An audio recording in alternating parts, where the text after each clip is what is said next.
এই মুহূর্তে আপনারা যে ছবি দেখছেন, সন্দেশখালীতে পৌঁছালো সিবিআইয়ের প্রতিনিধি দল। অর্থাৎ শুক্রবার সকালে ফের শেখ শাহজাহানের বাড়িতে সিবিআইয়ের প্রতিনিধি দল পৌঁছে গেল। সঙ্গে ইডির 2 অফিসার, ফরেন্সিক দল, কেন্দ্রীয় বাহিনীর জওয়ানসহ দলটিতে প্রায় 50 জনের আধিকারিকরা ছিলেন। শাহজাহানের বাড়িতে তদন্তকারী আধিকারিকরা ঢোকেন। সেখানে গিয়ে খুঁটিয়ে সমস্ত বিষয়টি দেখা হয়। বাড়ি ঘিরে ফেলে কেন্দ্রীয় বাহিনীর জওয়ানরা। চারপাশের এলাকা ঘুরে দেখা হয়। এলাকা থেকে নমুনা সংগ্রহ করেন সিবিআই, পাশাপাশি ফরেন্সিক দল। ফরেন্সিক সদস্যদের শাহজাহানের বাড়িতে আশপাশ যাওয়া আসা রাস্তা সমস্ত কিছু স্কেচ করেন। ক্যামেরাবন্দি করা হয় বিভিন্ন মুহূর্ত। তাদের সঙ্গে ইডির 2 আধিকারিকও ছিলেন। ইডির সঙ্গে কথা বলেই তথ্য প্রমাণ সংগ্রহ করা হচ্ছে বলে জানানো হচ্ছে।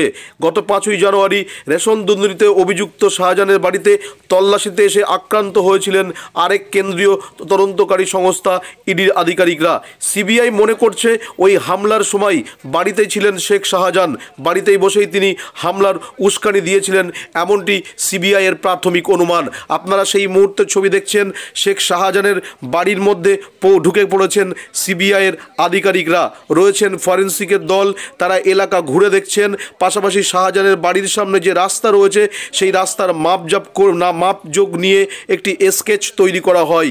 অন্যদিকে শাহজাহান সিবিআই হেফাজতে আসার পর বৃহস্পতিবার সকালে নিজাম প্যালেসের সিবিআইয়ের দপ্তরে আসেন ইডির ডেপুটি ডিরেক্টর গৌরব ভার্লিল। সূত্রের খবর, সিবিআই আধিকারিকদের কাছে 5ই জানুয়ারি হামলার গোটা ঘটনার বিবরণ তুলে ধরেছেন ইডির ওই অফিসার। তার ওই বয়ানের ভিত্তিতে শাহজাহানকে দফায় দফায় জিজ্ঞাসাবাদ বা জেরা করছেন সিবিআইয়ের কর্তারা। আর এই মুহূর্তে সেই তদন্তের স্বার্থে সন্দেশখালীতে সরবেরিয়ার পাশাপাশি আকুঞ্জিপাড়া এলাকায় এবং শেখ শাহজাহান মার্কেট যেটা রয়েছে সেখানে পৌঁছে যান ইডির 2 আধিকারিকদের সঙ্গে নিয়ে সিবিআইয়ের প্রতিনিধি দল ও ফরেন্সিক দল। আপনাদেরকে সেই মুহূর্তের ছবি দেখছি। গোটা আকুঞ্জিপাড়ায় ঘিরে ফেলা হয়েছিল কেন্দ্র বাহিনীর জওয়ানদের। সমস্ত কিছু খুঁটিয়ে নেটিয়ে দেখার পরে অবশেষে সিবিআইয়ের প্রতিনিধি দল, কেন্দ্রীয় বাহিনীর জওয়ান ও ফরেন্সিক দল ঘটনাস্থল থেকে আবারও কলকাতার উদ্দেশ্যে রওনা দিয়েছেন। এই ঘটনায় এলাকায় চাঞ্চল্য ছড়িয়ে পড়ে।